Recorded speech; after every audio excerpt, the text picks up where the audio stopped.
And thanks for coming to the lecture. So I'm sure you all know Liz. Liz has got postgraduate qualifications in both family medicine and in palliative medicine.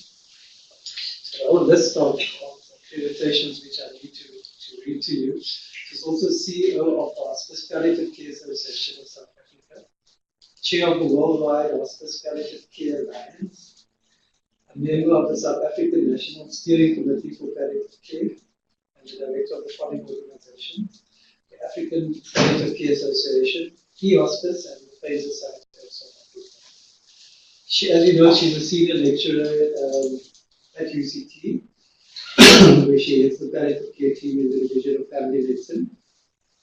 She's convener of the postgraduate program in palliative medicine and is responsible for research supervision and support for publications of the postgraduate students.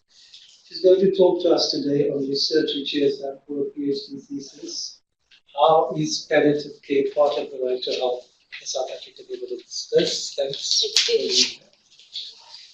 Thanks everyone for being here and for all the support I've had from friends and colleagues over this long 8-year journey. So, but I have sent the thesis now for editing, so I'm feeling really at one of those highs. You know that journey of the researcher that goes up and down.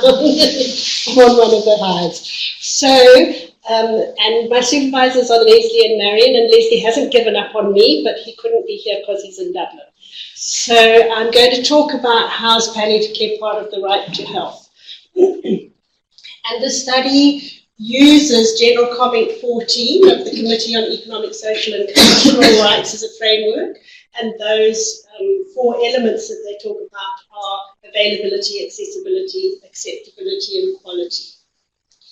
And looking to see whether a human rights approach might improve access to palliative care in this country. So General Comment 14, and thank you to Hannah for this description. A general comment's a non-legally binding, although authoritative, interpretation of a legal standard. And really it was to explain what the right to health means. And general comment says it's not to be understood as the right to be healthy.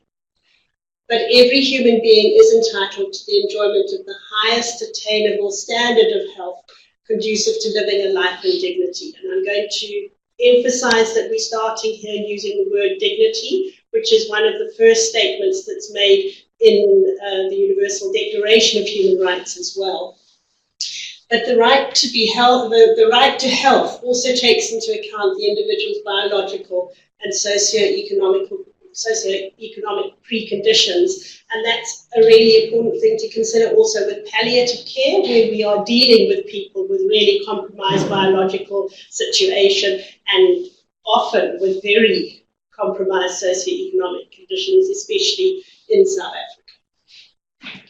So the 4 interrelated elements, and in analysing the research, I find that evidence from one of the studies kind of contributes to another of the studies. So there are this interrelationship.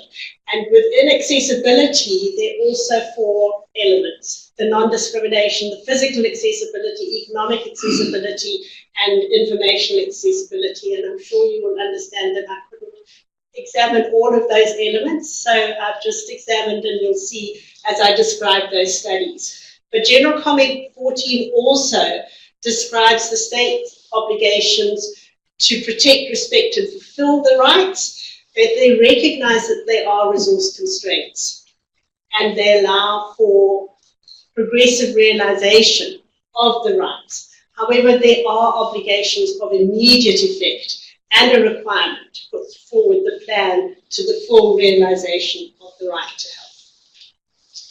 So my literature review is looking at the right to health, how palliative care has been established as a right in international human rights law, the World Health Assembly resolution that talks about strengthening palliative care as a component of comprehensive care throughout the life course, and the recommendations, and all countries at the World Health Assembly unanimously approved this resolution to integrate palliative care into the health systems. We look at the inequities that there currently are in South Africa and the efforts to address these, the NHI, but also the new health policy, the palliative care policy and strategy for palliative care. And we look at dignity as being a foundation for both human rights and for palliative care. And Frank Brennan talks about the responsibility for care, for health care, not just palliative care, rests on a broad humanitarian and professional impulse of compassion.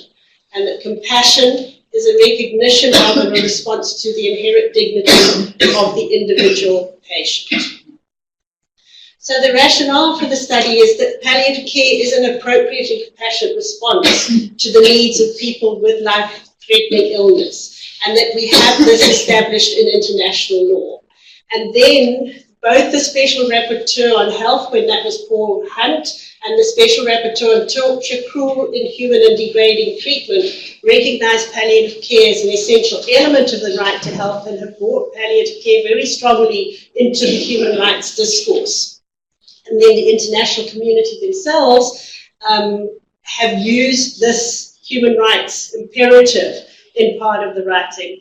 And that's also where I place myself as one of the international people who have been pushing the advocacy for palliative care to be more accessible worldwide, because it's woefully inadequate. And Stephen Connor, in the Global Atlas of Palliative Care, estimates that 20 million people worldwide need end-of-life palliative care each year, and that currently less than 14% have access to this care. And the Lancet has just published a commission, and Felicia Norwell actually spoke about an access abyss, and writes about one sees the depth of extreme suffering in the cruel face of poverty and inequality. So in South Africa, palliative care is being provided to relatively few patients and mostly within the NGO setting. But the South African government co-sponsored that resolution on strengthening palliative care and integrating it into the health system. So they actually have made these statements. A lot of people within the Department of Health, the DG, the Minister, and people in the National Department and Provincial Departments of Health have a commitment to implement the resolution. So we want to know, how is palliative care, how is South Africa performing in ensuring access to palliative care? So I've set out the aims and objectives, looking at the availability, accessibility, and quality. I have also made a comment on acceptability. So looking first at the need, second the availability, third the accessibility, fourth quality with a secondary aim for acceptability, and to see whether palliative care is realised as part of the right to health in South Africa. So the needs assessment, because a needs assessment is a recognised planning tool to inform the state's obligation to fulfil the right to health. And there have been a number of different methodologies internationally. It's a very similar methodology that's been used internationally to determine the need for palliative care, but they're all based on mortality rates on limited ICD-10 codes. So we felt that in addition to the population need, there's an importance to consider the individual palliative care need to identify patients with chronic illness who would benefit from palliative care. So again, each of these studies nested within the framework of General Comment 14 have their own aims and objectives. So we're looking at the need for palliative care. And how we did this is that we looked at the burden of disease research study and got the burden of disease data, and we used an expert group of palliative care clinicians throughout the country to identify the diagnoses appropriate for palliative care in the local setting. And out of that big document of burden of disease, we chose age of death, sex, province, institution, underlying cause of death, and 5-year age bands, and that's how we analysed that data. And we also calculated an age standardised mortality rate by province. And what we came up with was that in 2010, at least 258,268 people would have benefited from palliative care by virtue of the fact that they died from specific conditions in that year. And out of the total population, that equates to 0.5% of the population. And then when we looked at the age standardized mortality, the average need is 698 per 100,000, with looking at the fact that the greatest need was in the Free State compared to Gauteng that had a lesser need, and kind of investigated or postulated various reasons for the provincial differences. So, looking at the other international studies on needs assessment, we found that the percentage was quite similar to international studies. But when we went to the use of an indicator tool that identified individuals needing palliative care, it's 3 times greater from a study that was done in Spain, and we should maybe look at this. And the mortality data does indicate a large burden of illness, but this is a good foundation for planning palliative care and including it in the National Health Plan and in the strategy. But we do know that mortality data underestimates the need, because people require palliative care for a lot longer than just the time when they die. A lot of, and there are a number of reasons why palliative care has been equated to care of the dying, but it is the care of anybody with a life-threatening or life-limiting illness, however long that may be. And I haven't mentioned it in this presentation, but for children, that can be many, many years, because the number of chronic debilitating conditions that children can actually survive to adulthood, but still need those specialist palliative care. So we've suggested that we need an indicator tool from a validated South African palliative care indicator tool, and looking at the one from Scotland, where one of the indicators is that 3 unplanned hospital admissions for that specific condition mean that the person needs palliative care. And that's a metric that we could quite readily access in our current health information system. And we could extrapolate that to the population and have a more robust method of a needs assessment. So when we looked at availability, what General Comment 14 talks about is that they're functioning palliative care services within public health facilities, which there are very few in this country currently, that they train medical and professional personnel, that they're receiving domestically competitive salaries, and that there are essential palliative care medicines available. But there are few public health services, and it limits the availability of palliative care. There's also been limited training of healthcare personnel, and the Pain Policy Study Group, who does the international assessment, they're the WHO Collaborating Centre, they do the international assessment on the use of opioids worldwide, and South Africa is the best in Africa, but it's the only country that's above the world average, and the world average is much too low, and we are much too low in the use of morphine in this country for giving adequate pain management. So we looked at a lot of objectives to identify the availability of palliative care services in South Africa. We found the services through asking the Department of Health provincially, Department of Social Development, and PEPFAR at that stage was funding palliative care services, and from the Hospice Palliative Care Database. And out of that, we distributed a questionnaire to 131 organizations, exploring a number of elements of palliative care.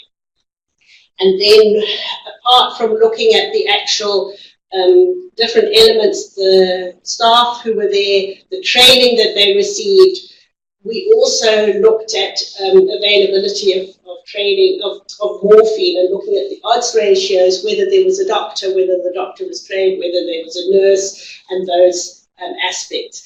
And then we looked at a narrative question regarding the availability of morphine.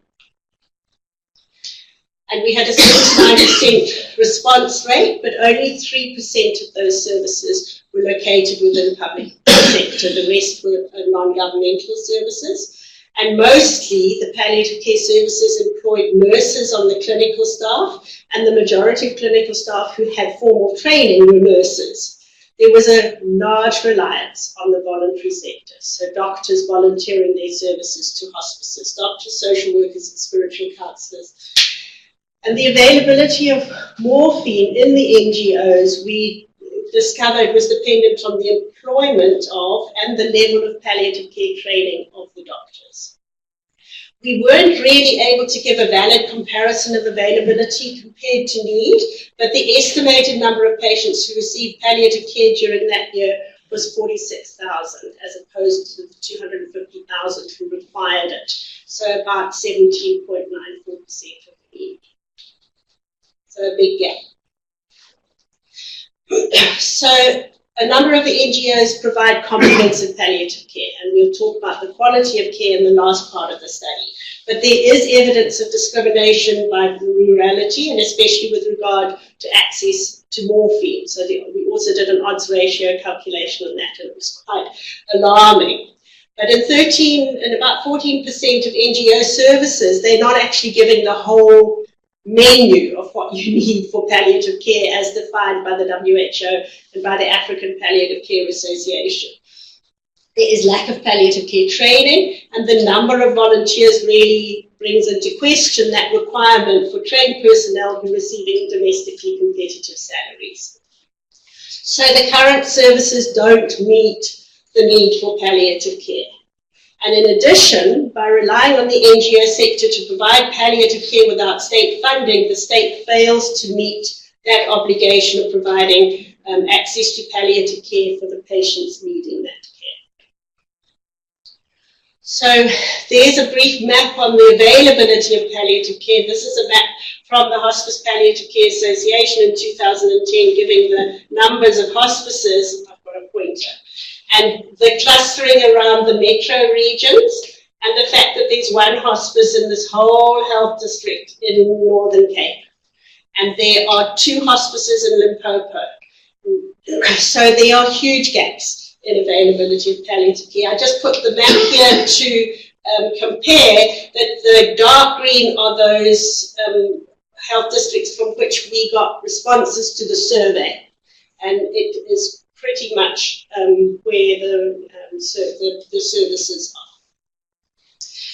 So we've seen that there's lack of available palliative care in the public sector, and the NGO sector to a small extent fills the gap, but palliative care is not available in many rural areas. So even if we know that palliative care services are available and affordable, and I put the affordable, we haven't done an economic assessment, but hospices do not charge to provide palliative care. So there's not a discrimination according to whether you can afford it. So even if they're available and affordable, there may be barriers to access.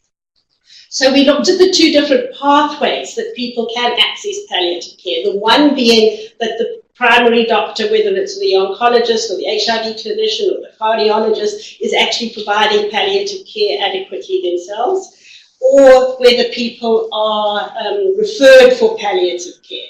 So those were the 2 aspects that we looked at investigating. And we used a prospective cohort study over a 6-month follow-up period, and we looked at patients with metastatic cancer, with HIV patients with a CD4 count of less than 200, and people with motor neuron disease for which there is no known active treatment other than palliative care. And the participants responded to that questionnaire, looking firstly at their demographics and who else was caring for them, and then a validated palliative care outcome measure to see if their condition improved through the care that they were receiving, their palliative care condition. We had 162 participants in the study, and in retrospect, we should have over-recruited because we had an attrition of 43 patients who died and a number of others who were lost to the study for other reasons. And one of the things that was really encouraging to see, considering there's been so much written about HIV services or focusing on the HIV disease and not on the patient experience of pain, is that the patient-reported outcome measures improved in the HIV clinic. They didn't improve in oncology, and they didn't improve for the motor neuron disease patients. but there was a subset of both HIV and oncology patients with high pain scores at baseline that didn't resolve at all during the study period. And one of the things that the patient narrative showed was the extent to which family, friends, and faith community provided emotional, spiritual, and practical support, and then the isolation of people who'd come to Cape Town to seek care, and they had no one. And it was quite devastating to listen to. I've included one of the narratives from a young man who came from the Eastern Cape and was in oncology care, and there was no one to look after him. And he hadn't been told about hospice. So this is just an example of how I've presented the results depending on the different diagnoses, the months, and then looking at the actual results. And it's only the HIV, this is the one for pain, and it's only the HIV patients who improved. And you may say, but these are really sick patients, how can we expect them to improve? We'll see that in the next part of the study, which shows that people do improve despite having advanced illness that is actually progressing and likely to lead to their death. And I've also shown the participants with high pain scores. And although the score does go down a bit, you can see of those 17, we had 4 left by month 4. A lot of that was due to death, so people who were really close to death. And for the HIV patients, by month 5, there were still 5 out of those 11 who had 5 out of 5 pain scores. So there were people who needed expert advice on controlling their symptoms. So few patients were referred, even though a significant number died during the course of the study. And the patients with HIV received good palliative care, suggesting that palliative care is integrated into routine HIV care, or it may be that the comprehensive care, looking at the counselling and the patient identified needs, is kind of similar between HIV and palliative care. Many participants identified the family and friends as care providers, and this may be allowing the state to evade its obligation to facilitate access to palliative care. And one of the concerns is the lack of information, that the state is not providing information, probably because they don't provide the service, on the benefits of palliative care and how palliative care is actually part of universal health coverage and should be available to everybody. But there's also a lot of research that indicates that physicians' lack of palliative care skills, their possible inability to recognize the stage of the illness, not understanding themselves the benefit of palliative care, means that they're failing the patients. They can't provide the palliative care, but they're also denying access to palliative care, because I have also heard people say, oh, but it's not time yet, and they haven't even recognized that early palliative care shows significant benefit. So when we look at the quality of palliative care, there are 2 different ways to assess quality, and they should be together. One is looking at the technical aspects of palliative care, and another the patient experience. And what we've used as patient-reported outcomes. The Hospice Palliative Care Association has an established quality improvement program, surveying hospices, providing mentorship to meet standards, and accrediting. The accreditation actually happens through the Council of Health Services Accreditation of Southern Africa. So they will accredit our hospices. And it's against governance, management, and standards. And one of the things that really distresses me, and I'm sure everybody, is the tragedy of the Life Isidamini event in Gauteng. But the NGO sector is not regulated. They're not yet assessed against standards. And we've been writing both to the Minister and to the Office of Health Standards Compliance saying, can we assist you? Because it's in the National Health Act that non-governmental health establishments should also be accredited to standards. Can we assist you in making sure that there are standards to accredit NGOs? So we looked at the quality of care in accredited organizations and in organizations that don't yet have this accreditation to follow. And also we did some narrative questions to see the patient's perception of the quality of care that was provided. So again, another prospective cohort study, and we wanted to sample 20 hospices. At that stage, we had 23 accredited, fully accredited hospices, 20 of them were in 5 different provinces. So for ease of data collection, we chose those 5 provinces, and we chose non-governmental organizations who were not hospices, but also providing care, who were in the same health district, and for ease of access to gather this data. So we had 459 patient participants and 253 family members, and it showed significant improvement in patient-reported outcomes in both hospice and non-hospice. So if you can think back to what didn't happen in the oncology services, this happened even in a service that didn't, for example, have a doctor. A lot of the NGOs don't have doctors to assist them, and some of them don't actually have nurses, but there was that improvement. And although only 70% of people answered the question, would you have benefited from an early referral? People, 58%, yes, we should have come earlier, and yes, we have good care. And then we did a content analysis, identifying different themes that came out of the narrative questions. But of note is that when patients were asked, how would you like to be cared for, it was unexpected. I mean, if we ask you, how do you want to be cared for, a number of them said, with love. And this comment that hospice helped with acceptance, love, care, and compassion. So I wanted to just show the hospice and non-hospice improvement in pain scores, which didn't happen in our formal health sector. So another quote that I've used to start my chapter on quality is, the staff are caring for me as if I am their own. And the delivery of palliative care meets the understanding of General Comment 14 element of quality. So if you do get to a palliative care service, you are virtually assured of a quality service. Access is the problem, but quality is good, and people's outcomes improve over time, even though they may be moving towards death. And the patient description of the care received and the staff values and attitude provide evidence of acceptability in a broad sense, a much broader sense than what General Comment 14 talks about. And one of the things that we note is that the respect and compassion shown to the patients by the NGO carers are attitudes that have been shown in research studies to enhance a person's sense of dignity.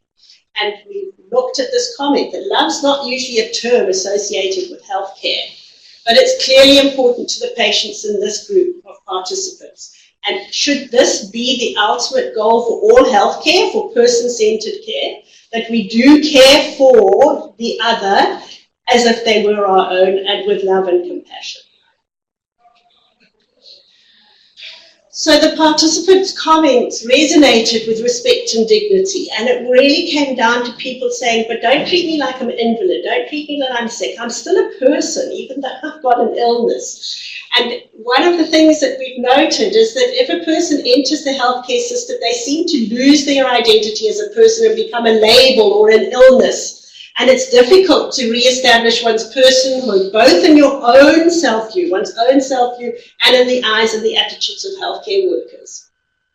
When we look at the South African setting, Himonga has related the values of Ubuntu to dignity, explaining that Ubuntu describes the essence of being human and recognizing the value and worth of each individual who is entitled to respect and dignity. And Harvey Chochnov, who's a psychiatrist in Canada, has done a lot of work on individual dignity and dignity with people who are dying. And he says the important attribute of continuity of self and a sense of control preserve dignity, even as one is becoming more sick and less able to do the things that you used to do. So in the South African context, we need to recognize that the WHO describes universal coverage as a practical application of the right to health. And NHI is our version of universal health coverage. We now have a national policy for palliative care, and a number of provinces are putting together a strategy to integrate palliative care into public health facilities. But look, currently there is no budget for palliative care. So how are we going to achieve this unless we look at a budget? And this is also even in light of an MRC report, when they were looking at the investment case for the ward-based outreach teams, they looked at the cost saving that palliative care would bring, and they say it would be in the region of 2.5 billion rand per year. So we keep saying, you know, if we had 2.5 billion rand per year, we could provide palliative care, like, I mean, on a fraction of that. So there are gaps. The study has found gaps in the right to health and availability of palliative care services in South Africa, and the training of healthcare professionals. The World Health Assembly and our new national policy says all healthcare workers should be trained in palliative care. So that if a person needs palliative care, we can provide it, but we also are more cognizant of what palliative care brings and are able to refer, like those patients in pain in the HIV clinics and the oncology centres. They should have had a referral. But there also this aspect of physical access to palliative care and informational access to communities and to patients and maybe healthcare professionals of the benefits for palliative care. There are a number of gaps in General Comment 14 that we found that didn't meet the palliative care needs for assessment. And Di McIntyre has spoken about access in terms of the patient's ability to use the service. And this is also something that resonates with our study, aspects of informational access, that acceptability is currently described as being ethically appropriate, complying with medical ethics and culturally appropriate, but it doesn't address the patient's preferences and choices in using the services. And, for example, the fears and anxiety of accepting a referral to hospice. So there are gaps that need to be addressed when we're looking at the right to health and how General Comment 14 describes it, but also maybe at how our policy implements this. So that's where we are. What is the way forward now? Really, for me, it's the implementation of the policy framework and looking at that. Are we developing in South Africa a model that other developing countries can follow to ensure that there's better access? That 17% access is not okay for any country, and that devastating 14% that's looked at globally, we really have to improve that. So thank you very much. Any questions?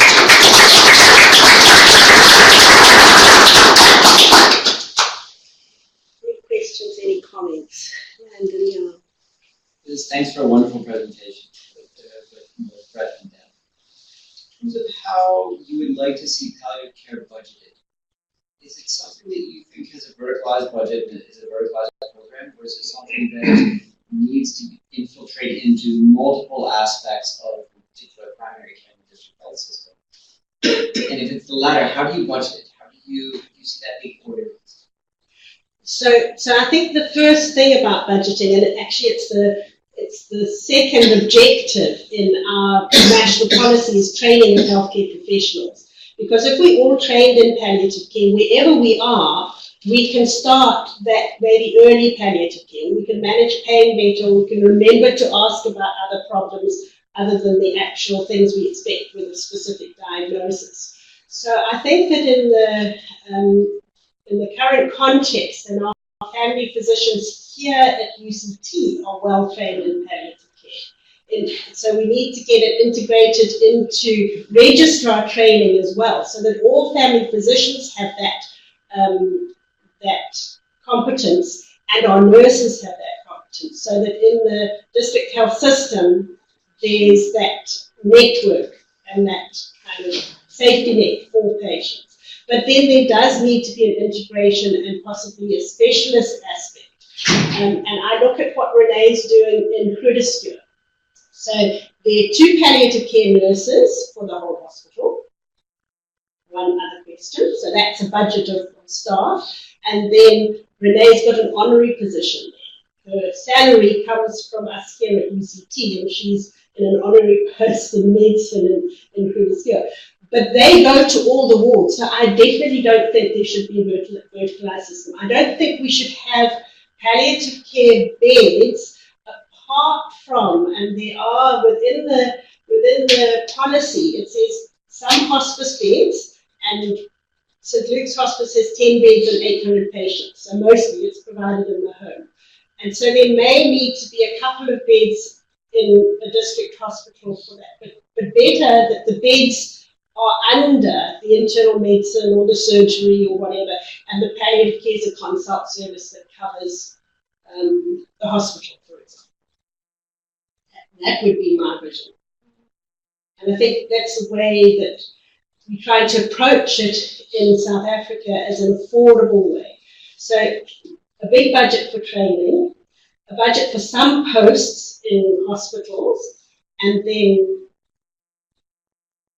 palliative care there. Filtering into other departments. Filtering into other departments. So, one of the things in that really devastating result out of radiation oncology, which was a really great service, I didn't know and I never asked.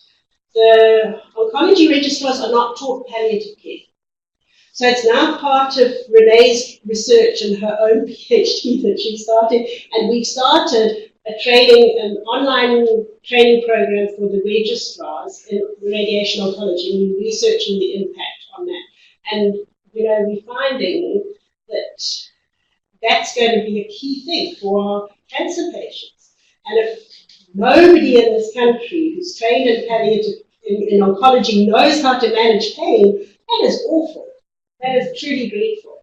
But fortunately, there's a kind of low-hanging fruit, quick fix that we can do that. So the training program that Renee's put together for it's actually for 5 different medical schools, 5 different oncology departments, is the kind of platform that we can then offer it to qualified oncologists to do an online course in palliative care. That's our next plan. So I hear you talking about family physicians. Yes. So as you know, I don't come from that background. So I'm just wondering what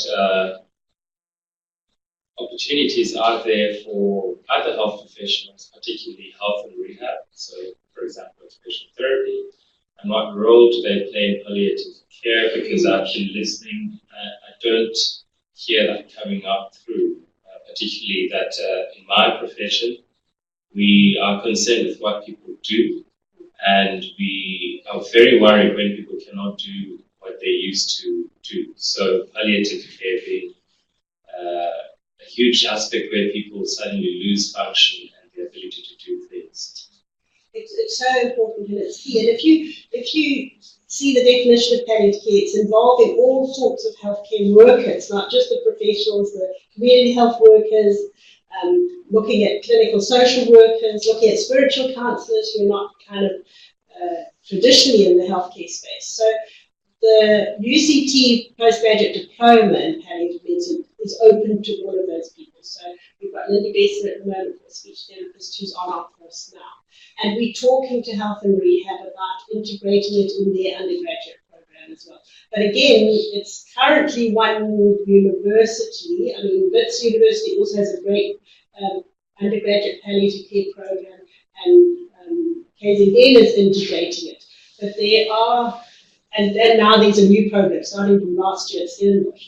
But when we do a survey of undergraduate training in medical schools, one of the medical schools in the country has 1 lecture. I think it's important, if I can just expand further on what Liz said, that she's also part of the provincial task team in palliative medicine, so is Renee and myself. And that program looks at from community health worker, and it's an integrated team of all health professionals going from that community health worker through to the tertiary institutions. And all those people are actually, they are all representatives sitting on that task team. So they're creating policy for a new way of functioning. So one of the exciting things that I read when the National Steering Committee for Palliative Care was introduced, it was an invitation from the Minister who says he's expecting us to create a revolution in healthcare through palliative care. Thank you, Liz. So, each element, if I'm understanding that correctly, is around family support. Yes. So, the hospitals generally are not very good with that. So, I think, based on Landon's question, even, the integration clearly is critical, but it sounds to me there are elements of palliative care that really need their own space and place in an integrated system, especially around the children's palliative care, but we also have, I think many of us would have personal experiences, these massive family support needs. So that's really just a comment that just finding where that fits in. But the other thing that I asked you as one progresses with service planning, so there's, I think there's a misconception in the public when they hear the word hospice and they hear the word palliative, it sounds like it means short death. So everyone wants to reverse that perception. Are there other words that one would use for hospice and palliative care that would prompt people to seek palliative care earlier? But if one then does that through this awareness-raising communication and you increase the demand for palliative care without the supply and specific action, so how does one strike that balance between wanting to actually increase the demand, because that's I think the earlier the better, but with supply lacking?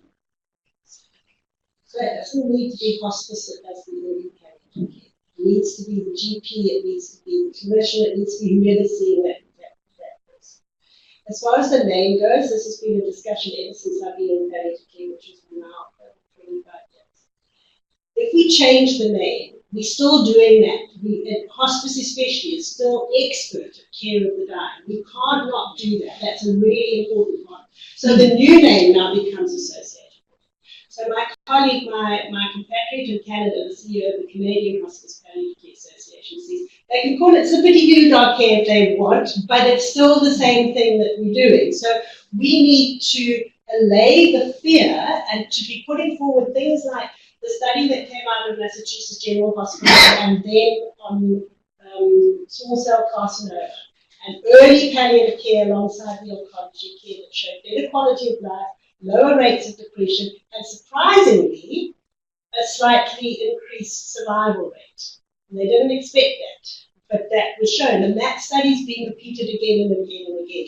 But the real life, real information hasn't caught up with that yet. So we have to be projecting, and what's what HPCA try and do in all of the advocacy and publicity efforts is to project quality of life as the goal of hospice and palliative care. And we try and encourage people, volunteer at your local hospice. You will see that it is a place of such serenity and calm and love and care, and it's not a depressing, doom and gloom place. For the families, that is so important, because people would choose to be at home. When they've got a serious illness, it is not going to be improved by being in hospital. You go to hospital to have a change, and if that change is not going to happen, why are you in hospital? So one of the task teams for the National Steering Committee on Palliative Care has been looking at how we support families and informal care workers, including to help them have the knowledge. So what kind of training do you need for pressure care or mouth care at home? And what kind of support? Who's going to be there? I've got a friend at the moment who's, unfortunately, she and her husband are looking after their grandchildren because their daughter and son-in-law were away for 3 weeks. And he's deteriorated so rapidly from the melanoma. She's looking after 3 grandchildren. She's got him. He's got a reverse sleep-wake cycle. She is exhausted. So it's who puts in that support. So the national policy is looking at that, and so is the Western Cape strategy. There's a group that's specifically looking at family support. Just Tom, a colleague yesterday from Medecins Sans Frontières. We've recognised palliative care as a major blind spot in our programming, and we're focused on HIV. So I'm just wondering, you're talking about other developing countries bridging the gap and whether there are any quick fixes. And I think we're always looking for the quick fixes on these, and I think this is a particularly difficult area. I was interested in the comment about love, because across our programming, we're increasingly recognizing the issue of friendly services for all population groups. And in some areas, we've got trainings going on explicitly to develop a friendlier approach to either population, sex workers, drug users, MSM, adolescents. And I'm just wondering whether this is, when you talk about training around, obviously we want to have access to opiates and a variety of opportunities, but how strongly do you think attitudes and awareness, particularly in an acute palliative care setting, so we have hospitals with 40% mortality, where we are, I guess there's a learned helplessness that leads to avoidance of the issue. But I'm just wondering, realistically, what would you see as a first step of valuable intervention? And I'm particularly wondering around the staff training. So part of the training for attitudes is the most difficult. Knowledge and skills are easy. Training for attitudes requires role modeling, but we also use it a lot when we're talking about communication skills. So when we research the need for palliative care training amongst oncology registrars, the one thing that came up again and again and again was better communication skills. So of the modules, we've actually got 5 sections that are looking at different aspects of communication skills. And with that comes the listening and the understanding and the empathy, because I think it's the empathy that is akin to love that actually helps people become more patient-centered, because I think person-centered care is also something that is spoken about and spoken about and spoken about. It's not properly defined, and when we try and kind of think about patient-centered care, not the doctor's agenda, right? Do we know what we actually mean by patient-centered care? Do we actually ask the person what their main concerns are? And that's one of the things that palliative care does. Palliative care first asks the person what their problems and their needs are, and then looks for solutions. Instead of saying, oh, but you've got lung cancer, do you have shortness of breath? You know, are you able to do this? They ask, what's your main problem? And their main problem may be, what's going to happen to my children when I die? And, you know, unless we ask, we don't know. So I think, and that's one of the new studies that we're starting just now, is looking at how can we both define and conceptualize and practice and embed patient-centered care, which is that, as you're talking about, this being more person-driven.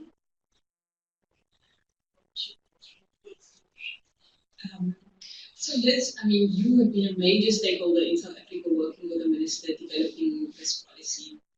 What can you share some of your reflections on how the policy process went for you as a researcher working with the national government? So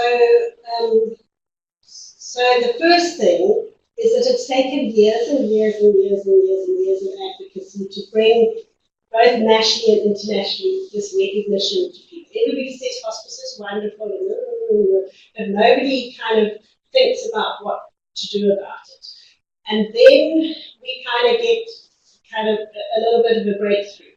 So when it came internationally that we were working to have the palliative care resolution written. And one of the things that I've learned is it's really good to have a network and partnerships. So in the palliative care world, we are very quiet and very respectful, and we go about our business and we say to the government, you know, would you give us money for this? We've partnered with Human Rights Watch. Human Rights Watch says this is abysmal. Look at the violation of people's rights. Look at the people in pain. And they started writing reports on people in pain. And then one of the governments kind of linked with them, and it was Panama, who was the chair of the WHO Executive Committee at that stage, and they drafted, but also with the other governments who were on the WHO Executive Committee, which included our government, who'd been hearing from us for years and years and years and years about palliative care, and suddenly it was the ownership. So they took ownership of this WHO resolution, and when it was presented to the Assembly, it was like, amazing because it's a very boring thing. We were fortunate we went to that meeting. And the first thing, I'm just going to give you some personal story. The first thing, and I don't know how many people have attended WHO meetings or World Health Assembly. So in the building in Geneva, the NGOs are allowed to come there. They're permitted to be there. The NGO gallery is on the 7th floor. So in 2014, Dr. Margaret Chan, who's the DG of the WHO, is down there. You get like binoculars. But anyway, for the committee meetings, it's all on one floor. So we're behind a railing, and there's this big room because every country has at least 2 representatives, and Taiwan has observer status. And every country wanted to speak on palliative care. We were already running really, really late, and it's this boring session. And then suddenly there's a vote, and there's this vote, and suddenly this whole committee of kind of the suited men and women who are doing all this boring stuff, they all get up and they start clapping and cheering. All the whole week has been boring with this. Suddenly palliative care. So then the minister took ownership.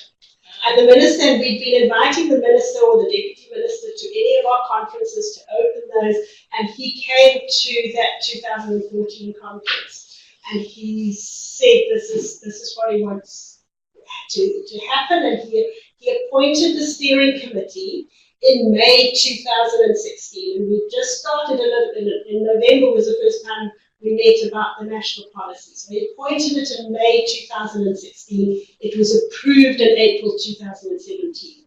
And everybody says never, never, never in the history of South Africa has a policy been approved so quickly. It's because the minister wanted it. And the minister wanted it, I gather his term of office is up this year. He wanted it done by then, and he wanted some action behind it. He wants this as one of the legacies that he leads. And that's it, it's the ownership. Great story. Thank you. Thank you for asking that question. These last few years have been quite exciting. Just around, I mean, palliative care qualitatively is quite different from the rest of our care. So what I'm asking is, does it need to be? No, is there not a way to change? Well, my question then, I mean, is going forward, clearly, palliative care has become sexy. It's a strong commercial element already emerging. The question is, right now, there are lots. One could argue that palliative care is as good as it is because of the people that are involved, who are committed, volunteers, they're real interesting. Once it becomes a for-profit enterprise, what is likely to happen to palliative care? Can you share some, probably, obviously, experiences of it? So one of the things that one of my colleagues in the UK speaks about is that, so she helped me when I was starting with, I did my training in Wales, and she was our consultant and still is a little bit. She helps with that. She says she really envies us that we're still at this kind of pioneering stage where there's all this enthusiasm and all this kind of great commitment, because palliative medicine is part of what's happening in the UK, and they still do a great job, and they still have really great outcomes. They have many, many more people accessing palliative care. So there's a study that's done every 5 years by the one of the big economic papers, the quality of death index, and the UK is consistently at the top, and it's not that quality of death, it's really quality of palliative care.